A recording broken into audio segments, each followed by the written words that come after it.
అమ్మయ్య, అరటిపండు దొరికింది చాలా రోజులకు. ఇవాళ అంతా ఏం తినలేదు. ఒక ఆమె వాళ్ళ ఇంటి ముందర కూర్చుంటే పాపం అని ఇచ్చింది.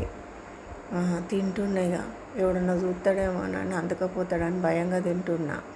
ఎవరింటికి పోయినా ఏం దొరుకుతలేదు. అన్నీ చెక్ చేసినా కూడా మెస్ డోర్లు పెట్టుకుంటాను. మా అమ్మ నాన్న పేర్లు చూసుకుంటాను. అమ్మయ్య నన్ను చూడలే. వాళ్ళు చూడముందు తింటా, ఇప్పు పెట్టి చూస్తాను. చూడముందు గవగవ తింటా. ఎక్కడ తిరిగినా ఏ చెట్లకు పండ్లు లేవు, ఏడ ఏం లేవు, కనీసం నీళ్ళు కూడా దొరుకుతలేవు. ఈ అరటిపండు దొరికింది, వాళ్ళ కడుపు నింపుకుంటా. అమ్మా ఇది కాడే, ఈ కాడే నువ్వు తింటా ఆగం పాడగాను. మెల్లగా తినక ఆగమాగా తింటా అన్నవాడు వచ్చి అది గుంజుకుంటాడని. అమ్మయ్య తింటున్నా, అయిపోయింది, తినేస్తున్నా. అమ్మ ఇక తిన్నా, ఇక చాలు, కడుపు నిండిందిరా బాబు. ఈ తొక్కద్దు.